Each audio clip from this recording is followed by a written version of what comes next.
Yes. I think we may start in 5 minutes.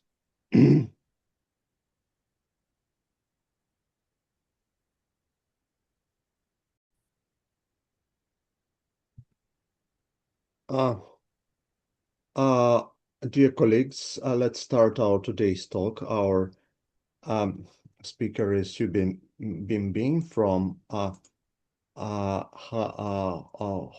University, and he will tell us about equivalent curves on surfaces. Let's welcome.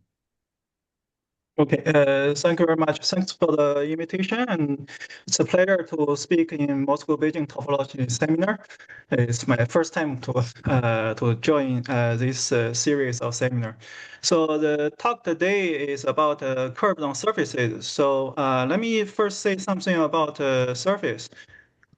So by surface, we know it's dimension two thing. It can be viewed as gluing disks in R2 together, and sometimes you got a non-trivial topology. And in general, we have several ways to classify all the surfaces.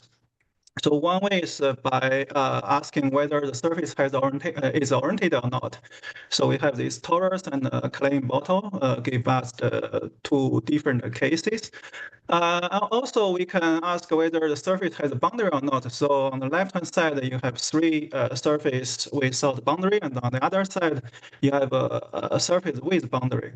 So normally, when we see a surface without a boundary, we say it's a closed surface. And so the surface I listed previously are all finite type, meaning their fundamental group are finitely generated, finitely represented.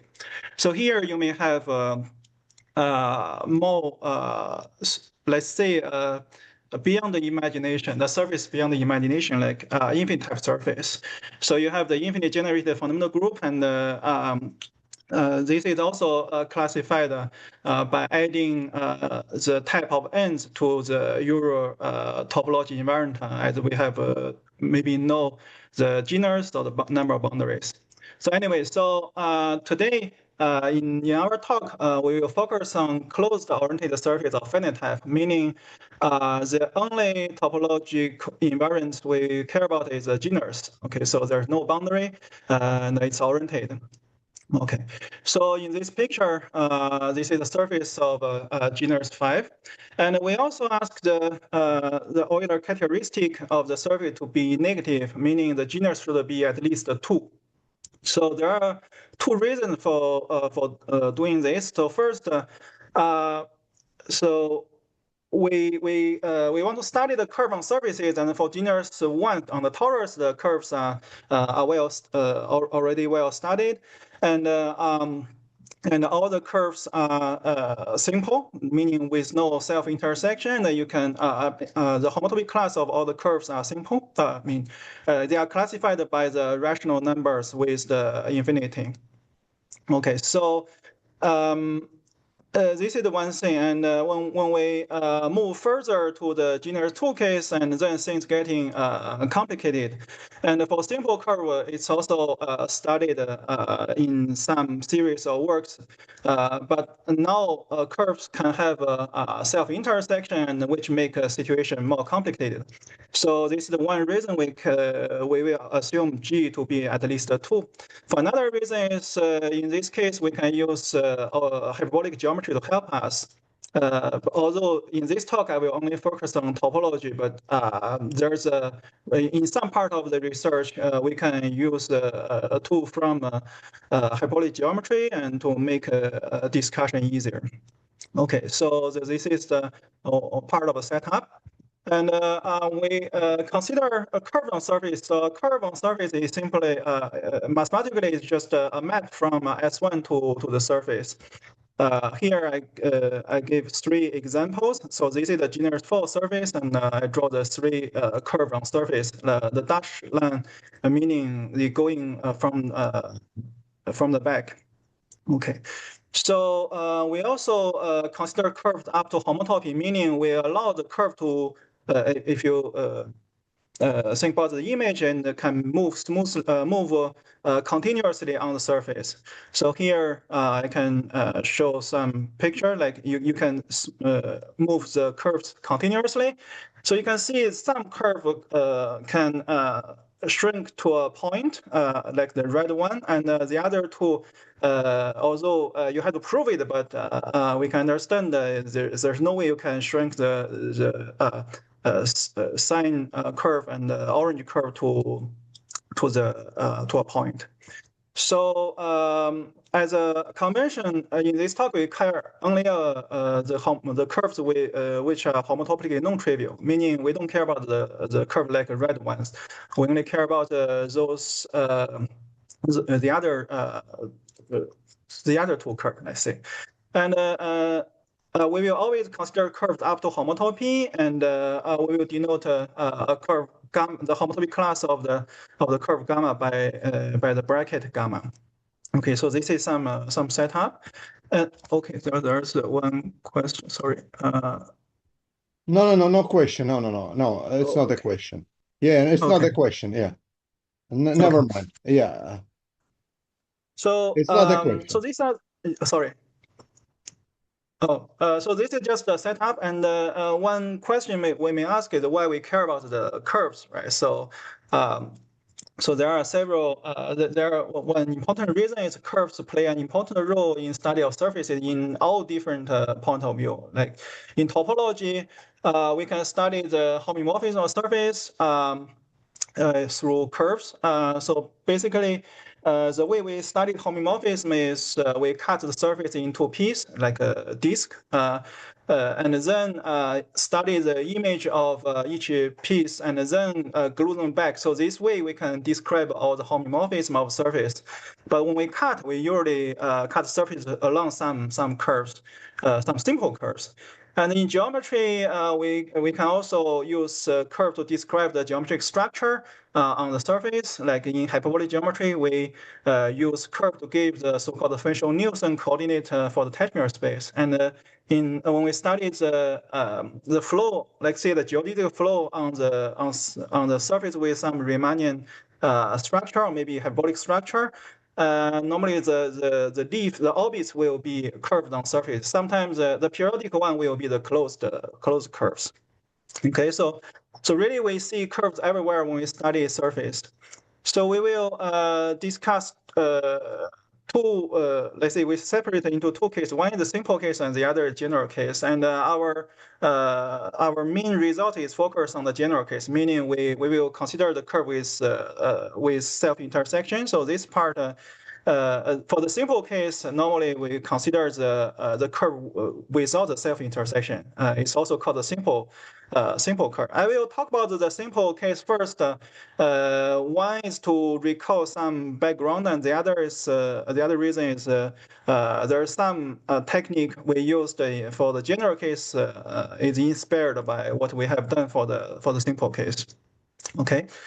So now since we know the curve are really important, so one question we want to ask is how should we describe them?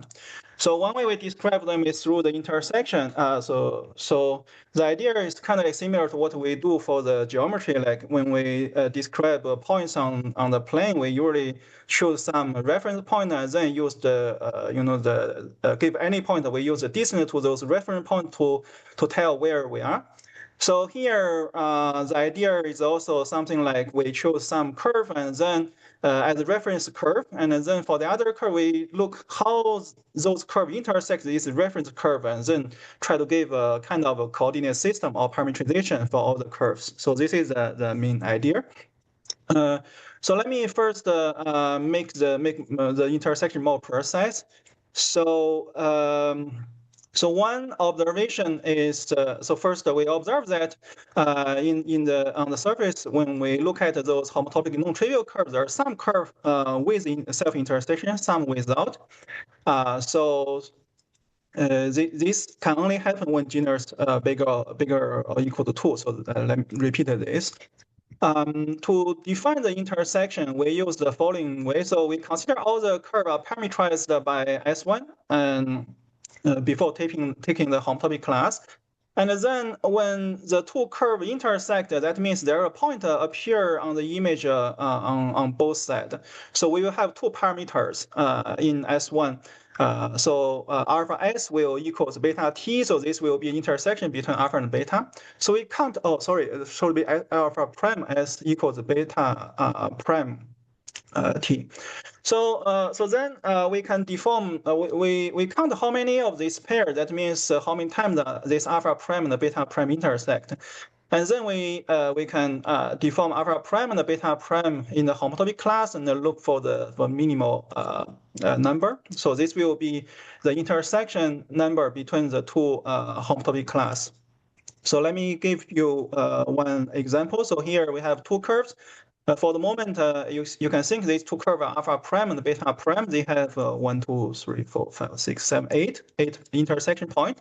And we start changing them in a continuous way. And eventually we found there are some intersection can be resolved by just moving the curve continuously. And eventually 4 should be the minimal we can achieve. So we can never reduce the number 4 to 7. So this to 3. So this will this tells us that the intersection number between the two homotopy class will be 4. So this is one example to illustrate what the intersection number is. So let me first make clear that all this quantity I'm giving here, so it's not so the existence of such a number is not trivial. So there are some complicated work on this part, but nevertheless we will assume this has been done. So we will admit this has been done. So I won't go to that direction to discuss more how we prove this. Okay.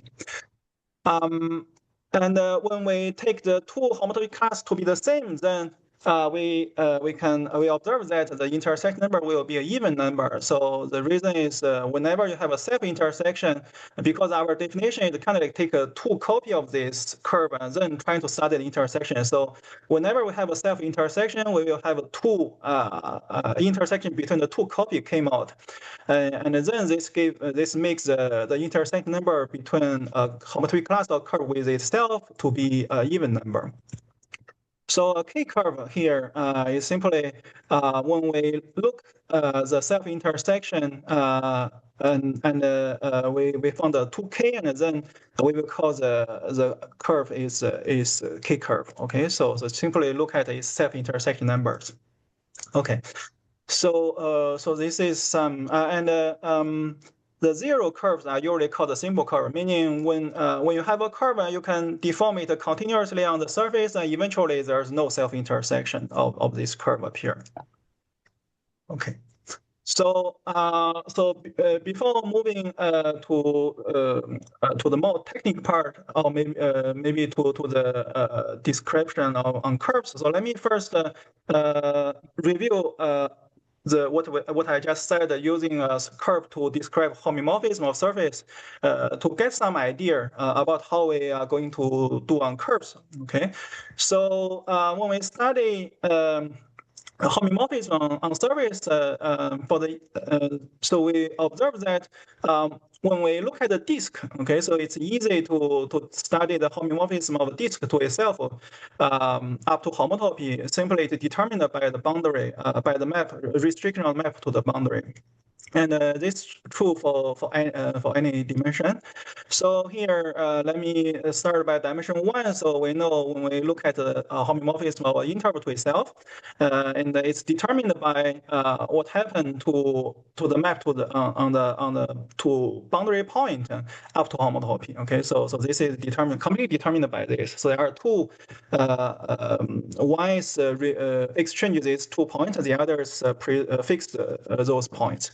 And this is in dimension 2, when you have a disk and you try to consider the homomorphism up to homotopy, and then essentially you only have to look at what happened on the boundaries, and that will tell you what's the homomorphism up to homotopy. So once we know this, and then an easy idea, or maybe a nature idea about how we study surface homomorphism is by cutting the surface into piece. Each piece, let's say, cut into disk, and then we know how to determine the homomorphism on the disk up to homotopy. So this will tell us how to determine the homomorphism on surface.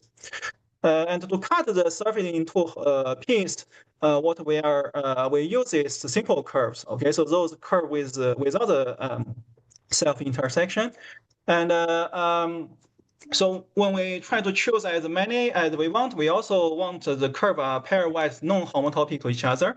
And first we consider those curves are pairwise disjoint. So then what we get is something called the Pence decomposition. Okay, so here is a general full surface, and then we can just cut along those curves drawn on the picture, and eventually we get let's say 1, 2, 3, 6 pair pans. So the number of curve, the number k, the k curve appear in the Pence decomposition is a completely topological invariant. Okay, so it's determined by the topology. It should be something like 3g minus 3, and then the number of Pence should be 2g minus 2, if I'm not mistaken.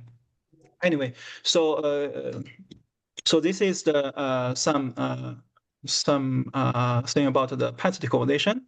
And once we cut the surface into small pants, then we can furthermore cut each pants into a hexagon by adding some curve dual to those pants, to pants curve. So you can see when we first cut the surface along the pants curve, then all the dual curve also be cut into segments. And then when we look at the restriction of those dual curve on each pants, the pants were they are cut into two pieces. Each piece is topologically disk, but if you count the size given by those curves, it's a hexagon.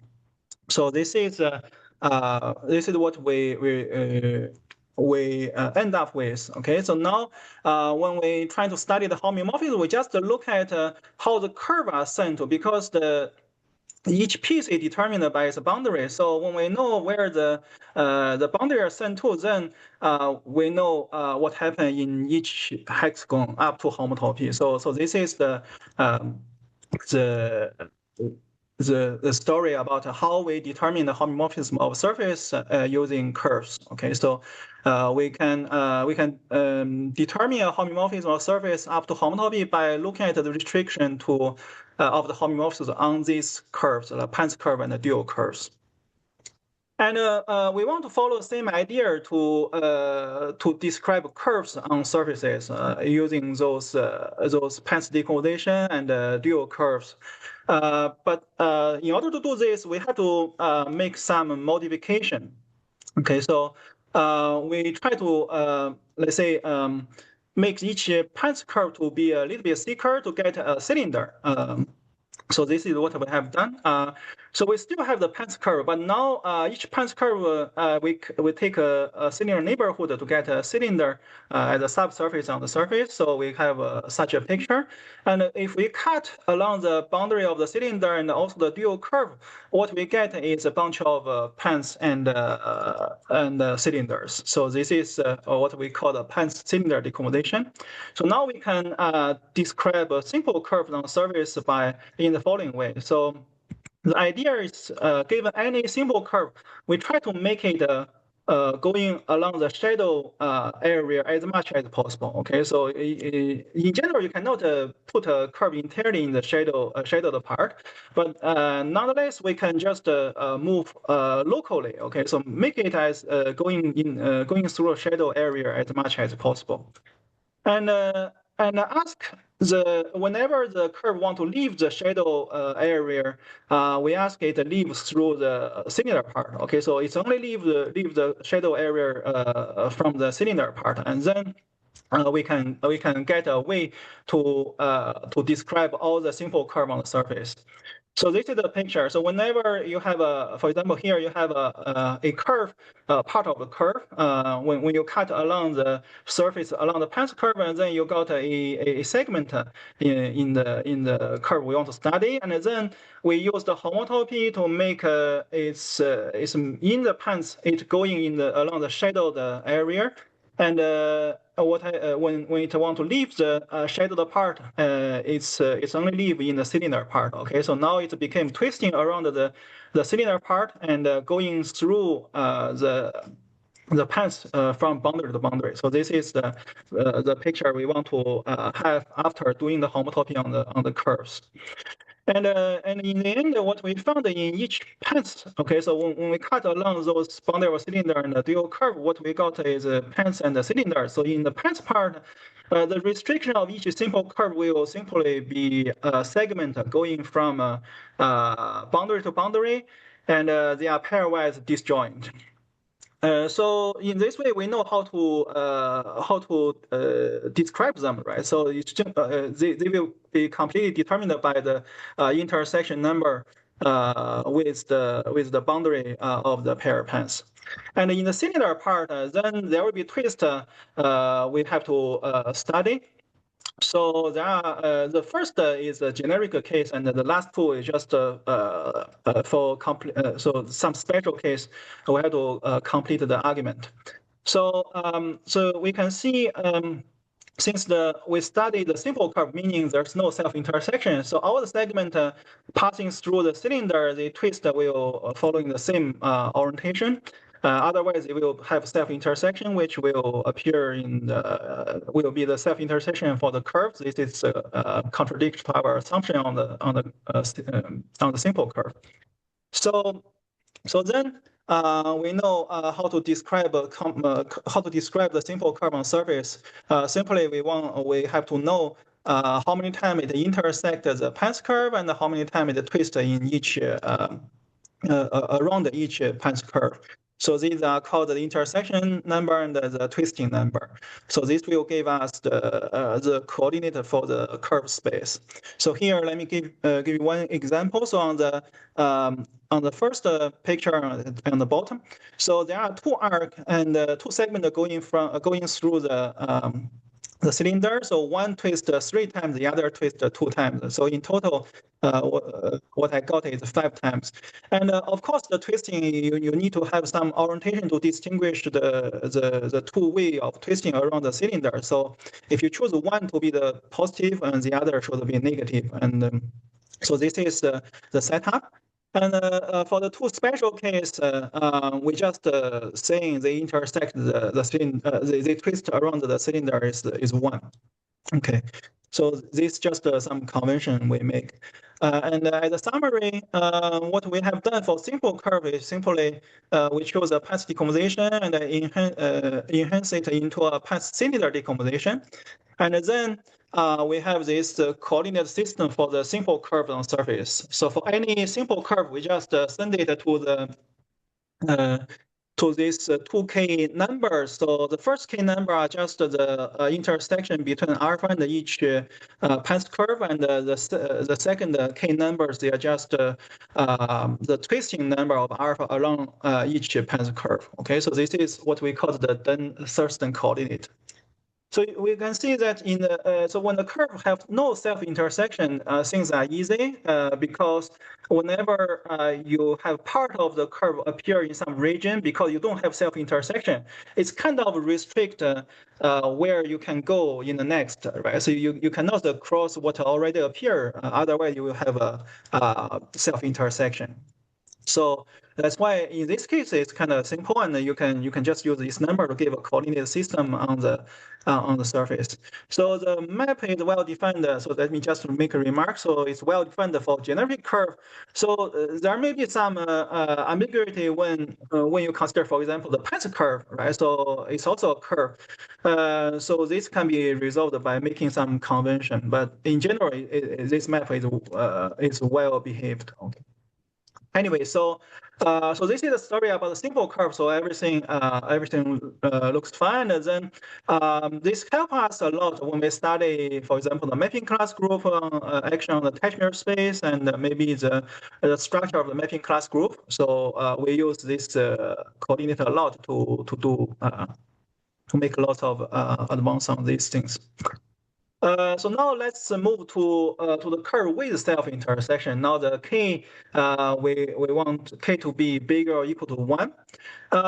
So the first question is when we try to describe the k curves, is it still true we can get some sort of the insertion coordinate? Okay, so let me use the notation ck sigma to denote all the k curve for fixed k on sigma. So do we still have the insertion coordinate for ck? So let's say we just keep the same construction as what we have done for simple curves, and then we want to know whether this construction still work for curve with self-intersection.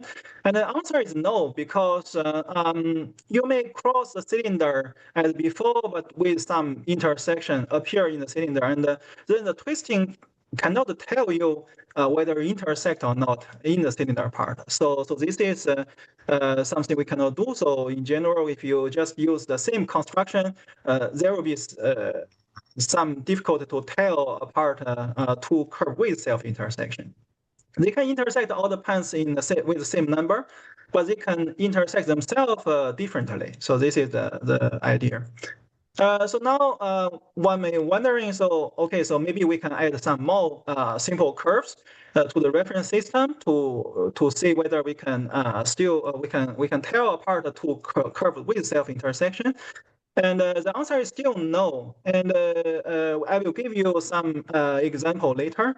And before that, let me say, so if you know this is impossible just by adding some, let's say, finitely many, so what happens if we add all of them? And the answer is still no. So basically, the thing I want to emphasize here is that if we consider curve with self-intersection, even we use all simple curves, it's still not enough to tell each such curve apart from each other. Okay, so this is the idea I want to emphasize here. So let me give you so this is some notion given by Leininger called the simple intersection equivalence. So we will have two non-homotopy curves on sigma. So they intersect all simple curve with the same numbers. Okay, so this is something called a simple intersection equivalence.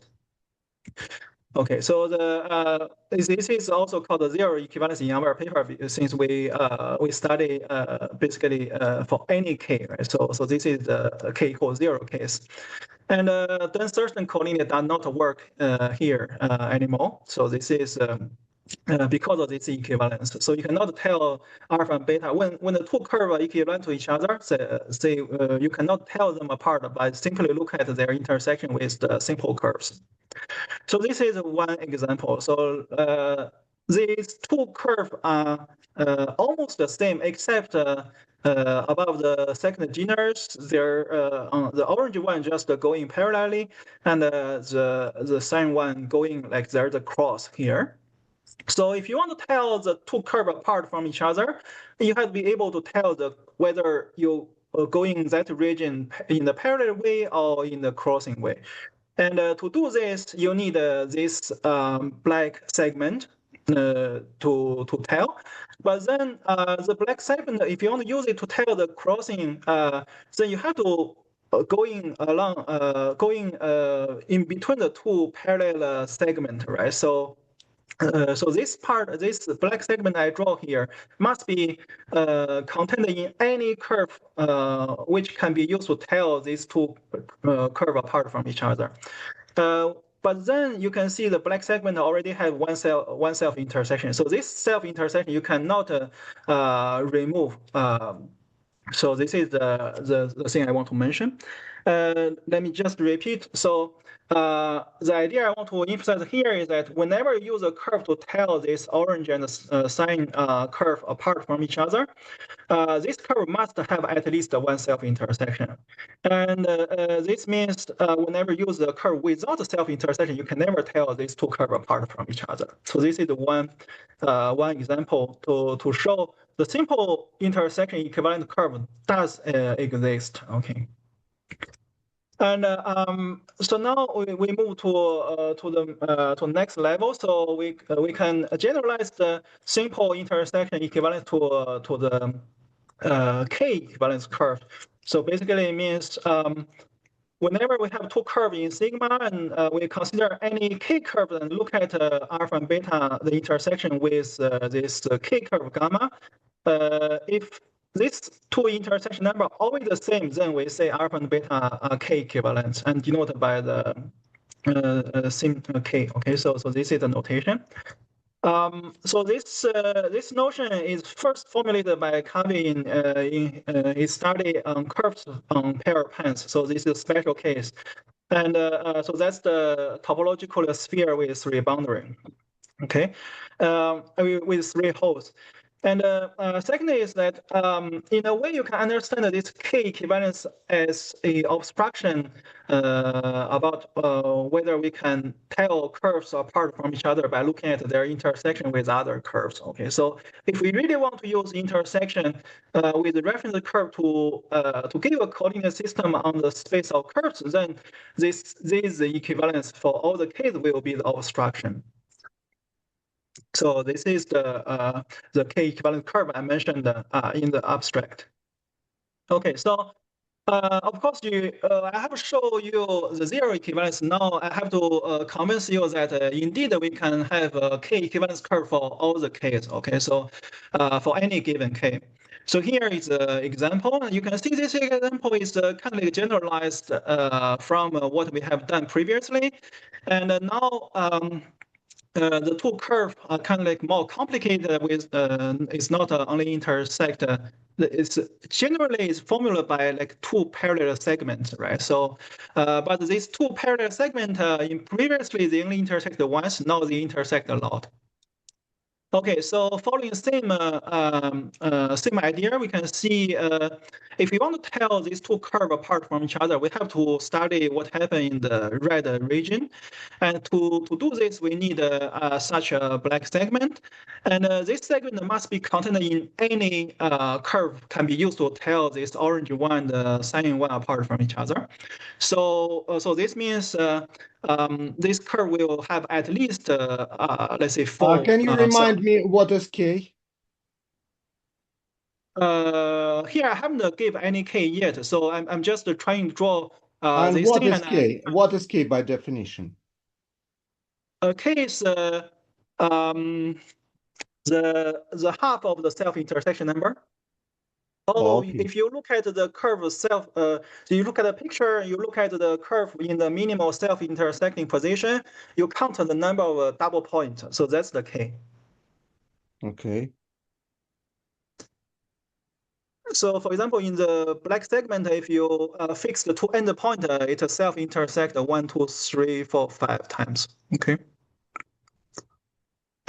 And the point is, whenever you want to tell the orange curve and the sine curve apart from each other, you must have this black segment, which means if you have, for example, 0, 1, 2, 3, 4, then you can never tell these two curves apart from each other. So this gives one example on K equivalence curves. So you can just make the picture more complicated to construct the K equivalent curve for any natural number K. Start from 0 to, let's say, to 100 to 1,000 or something. Okay, so so this also so I also want to emphasize that so from here in our result in our paper the part of proof is constructive. Okay, so basically this is kind of like trying to give you a way to construct a K equivalent curves, and eventually we get what we stated in the mean theorem. So here is the mean theorem. So first is we know there are k equivalents for all the for any k for any nature number k, and so this equivalence give a equivalence relation among the curves, and then we try to study the relation between this equivalence relation for all the k's. And what we found is that whenever two curves are k equivalents, they must be zero equivalence. That means if you cannot tell alpha and beta apart from each other using k curves, you can also not you cannot tell them apart from each other by simple curves either. Okay, so this is one thing. And of course, you may ask whether you can get more. Let's say if two curve are one equivalence, do we also have these two curve are two equivalence? Or maybe if we have 100 equivalence, and are they also let's say 50 equivalent to each other? And the answer is in general no. So okay, so this is the third one. So the point one is the best we can hope among those equivalence relations. So once you leave, let's say you take two k and k prime, and when both of them are not zero, then there's no implication between these two equivalence relations. Okay. So this is for the first, and it's the generalization. Maybe it's a part of the point three, and the point two just tell us although there are k equivalence curve, k equivalence relation appear, but we can still tell curves apart from each other by choosing different k's. Okay, so if there are 100 equivalents, then you can use maybe 101 or maybe 110 or whatever. And on the other, so another way to formulate the point two is that if you have two curves, they intersect all curves in the same way, they must be the homotopy to each other. Okay, so this is another way to see the second point. And for the third point is just now we said we can for any k and k prime nature number, we can different nature number, we can find a pair of curves. They are k equivalent, not a k prime equivalence.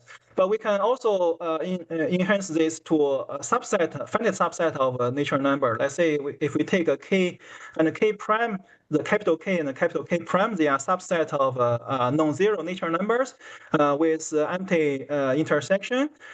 We can find a pair of curves which are k equivalent for any small k in the capital K, and not k equivalence for any not k prime equivalence for any k prime in the capital K prime. Okay, so this is the point three. Let's say you take all the prime number maybe 1, 2, 3, 4, and then for the capital K, and then 6, 10 for the K prime. You can find alpha beta such that they are 1 equivalent, 2 equivalent until 4 equivalence, but not until 5 equivalence, but not 6 equivalence, not 10 equivalence. So this always can be done. Okay. So another, so this remark is just what I try to emphasize here. So for any non-zero k and k prime, which are different, this implication is not hold. So okay, so the k prime equals 0 is the best we can do.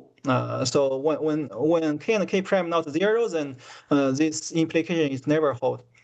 And the second one is the point 2 tells us for any distinct curves, pair of distinct curves, we can always use the intersection tell them apart. Okay, so there's still some hope for us to describe all the curves using intersection, but it's impossible to use finitely many curves in the reference system. Okay, so these are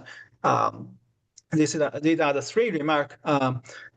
Some comments on this mean theorem. Okay, so this work is a joint work with Hugo Pallier.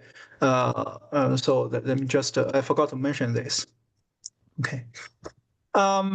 So for the I won't go into the proof, but I want to mention the technical part is simply just we try to put all the curve into some standard position. Okay, so it's the technical tool we use is called the Pence lemma. So this is something we prove in the paper. And roughly speaking, we try to have the following picture in our mind. So we start. So we want to study curve with self-intersection, but in fact, those curves can always be described by first looking at some curve without self-intersection. For example, this sin one, and then you look at this curve. I put this curve in a way that it's basically following some Pence cylinder decomposition, right? So basically, it's kind of like transverse those Pence I used before, and then twisting around the Pence curve. So this is the picture. And then if you want to have a self-intersection, simply you replace some part of parallel part by crossing. So this is the general picture for curves with self-intersection. Okay, so although in general, if you think about the curve with self-intersection, it looks really like arbitrary and it's kind of complicated to describe.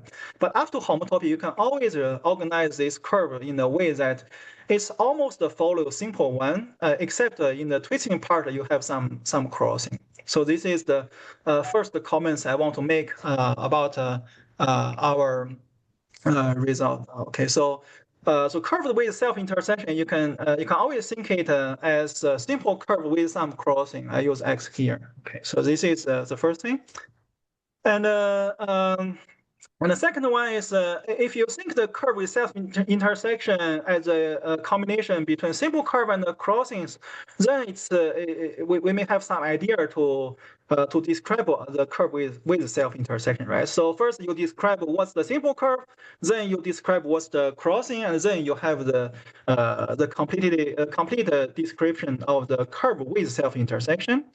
And then we noticed that you only need a finitely many curve to describe the simple curve.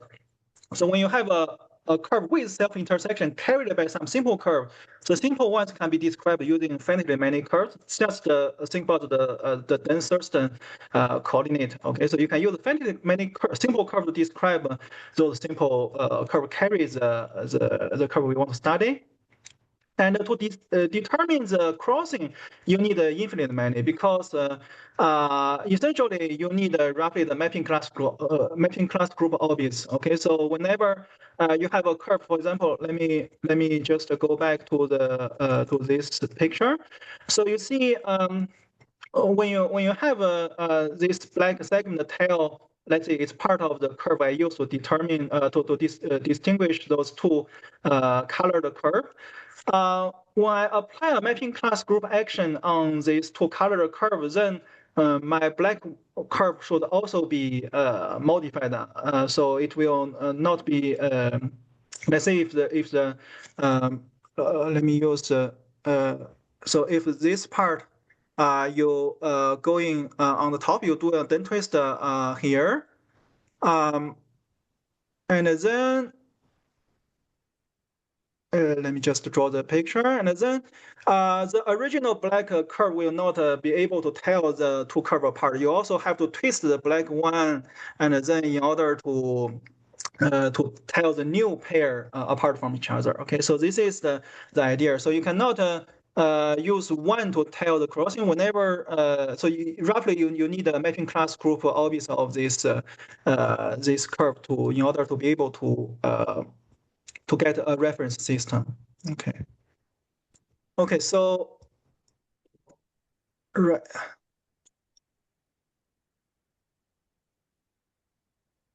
Okay, so this is the second one. So so kind of like good and bad news. So we can tell curve apart from each other, but we need some we need infinite many of them. And the third one is kind of like application of what we have done. So since we are able to describe curve with self-intersection, it allows us to do some counting thing on the curves. For example, if we have a hyperbolic surface homomorphic to sigma, so a result of Mazzacani tells us that if we count simple curves, take any positive number and count how many simple closed geodetic with length smaller or equal to L. And then it grows like L to the 6G minus 6 in the polynomial way. Okay, so this is a result of Mazzacani. And old not that old, but still let's say all the result tells us that if we count all closed geodetic, okay, the geodetic may or may not have self-intersection. It grows exponentially, like e to the L over L. Okay, so this is a result of Delsa, Huber, and Selberg. Okay, so it's kind of like a collection of results. And when we have a way to describe a K-curve with a simple curve and crossings, then this allows us to count a curve with self-intersection in the following way.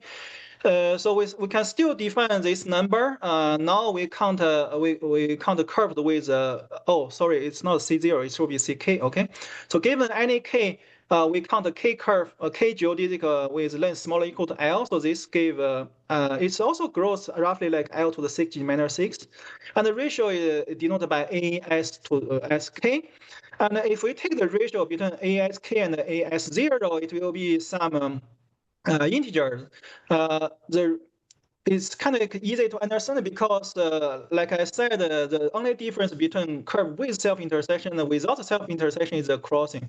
So you just count how many different ways you put a crossing, and then you get this integer. For example, so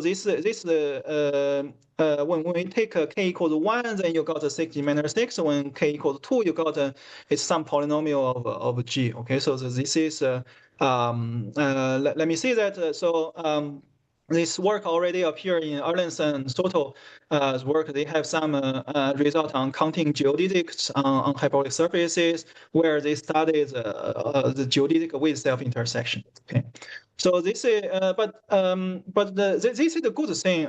So we know how to count a geodetic with self-intersection, but the bad news is that when we count the crossing, for example, when k is 3, maybe 2 or 3, then counting the place we can put the crossing will be complicated. So far these are the two number I verified for k equals 1 and k equals 2, and for k equals 3 and above, I didn't do any further. I don't have any further numbers on this, but all we know is it's integer, but it's not it should be let's say it should be integer, but I don't have the formula on this, but it should be a formula on the in terms of the topology environment of the surface, which is G here, since we care about so in this work we care about only the closed surface without a boundary.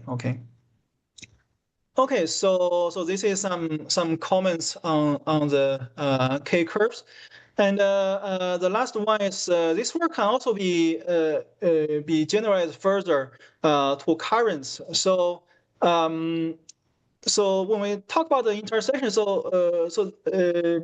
we can think about the curve as a measure on the space of curves. Okay, so meaning whenever we have some curve we choose a curve, let's say gamma, and then for any other curve we can have an intersection number with gamma. So this kind of give us a way to give a measure on the space of curves. So then we can think about all the measures on the space of curves, and then this became the notion of currents. Okay, so one of the currents which kind of study a lot is the Liouville currents corresponding to the hyperbolic metric. So when you take a intersection between any closed curve, so the current of given by the closed curve and the currents, the Liouville current for the hyperbolic metric, the result is the hyperbolic length of the curve. Okay, so we can also study, let's say the equivalence relation for a subset of currents. Here we can think about all the Liouville currents. The Liouville currents corresponding to all the hyperbolic metric we can put on sigma. And if we denote this by, let's say, L, and then we can define this L equivalence. And it turned out to be the so-called length equivalence curve. So basically, when alpha and beta equivalence with respect to all the Liouville currents, that means they have so in each homotopy class, there's a unique geodetic with respect to any with respect to a given hyperbolic metric on sigma. So when we fix the two homotopy class, and then whenever we pick a hyperbolic metric, the geodetic length always the same. So in geodetic representative in alpha and beta are always the same. So in this case, we will say alpha and beta they are length equivalence. Okay, so so this is the result already done by Leininger before, which is saying if we have the length equivalence, then the also zero equivalence. Basically means if you have two curve, their geodetic representative always have the same length whenever we vary the hyperbolic metric on the surface. That means these two curves must intersect all simple curves in the same way. So this is the theorem tells us. So the picture gave us one example of length equivalence curve.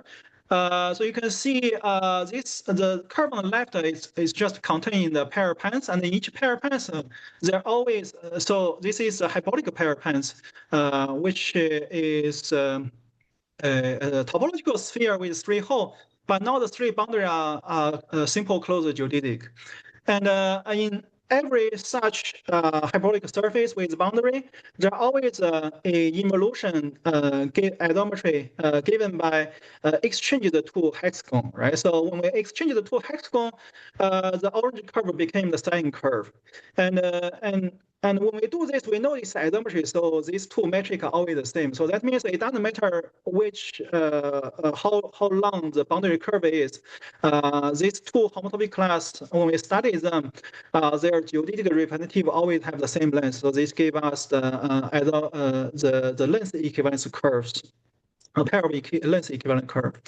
There's one conjecture on this saying this is the only way to build such such parallel curve, meaning any length equivalence curve coming from this way, maybe you can allow so-called the immersed pair pants, not only embedded pair pants. But this is not known for the moment. Okay, I think that's all I want to talk about the equivalent curve on surfaces. Thank you very much. Okay, thank you very much. Are there any questions or comments or remarks, whatever?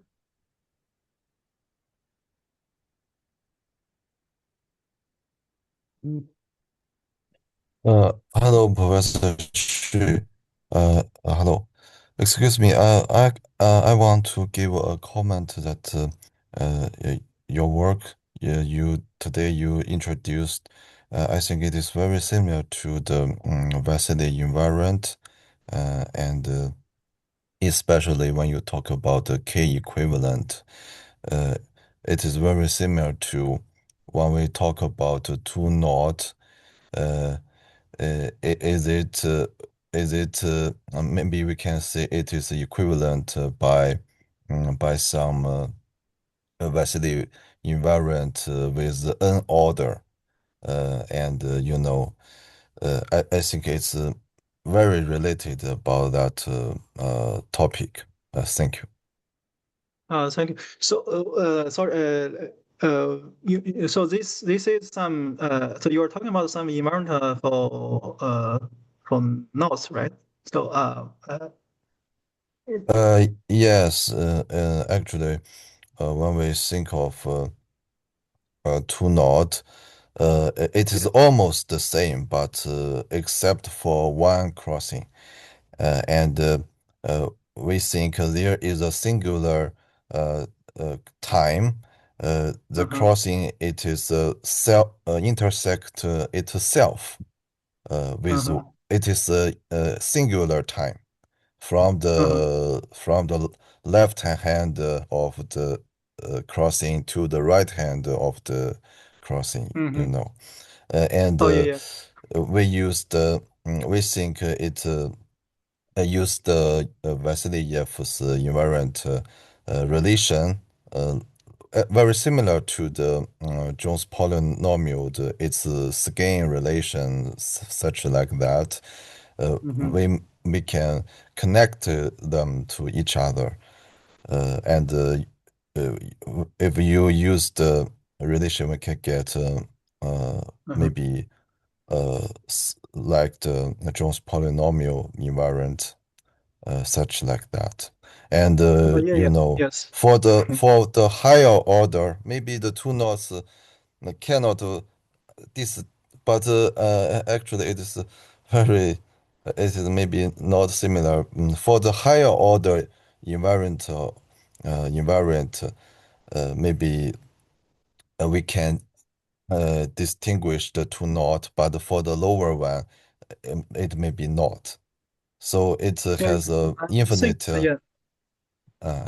Yes, it has an infinite n-order invariant for Vasilyev invariant, such like that. Thank you. Okay. Yeah, I think we Okay. have part of the work. So when we try to build the example of a K equivalence, basically we try to say they can be carried by a same simple curve, and then if you use a scaling, let's say the scaling relation, something like the operation you've done for the curve with self-intersection break the crossing in two different way. Yeah, so somehow you get the same information. Okay, so that's the special pens we chose. Special so that's a speciality of the simple curve we use to carry the equivalence curve. So we construct. So this is in our construction as well. Yeah, I think you're right. So there should be some relation between them. Thanks for the comments. Okay, any more questions or comments? I think it should be related to the Kaufman bracket, and we should make some axioms for the Kaufman bracket. It's a very interesting topic. I think we may organize a meeting with Yan Zhou on this topic, an online meeting. Well, okay. Any more questions or comments? Well, if it's not the case, so let's thank the speaker again. No, thank you very much. Thank you. Thank you.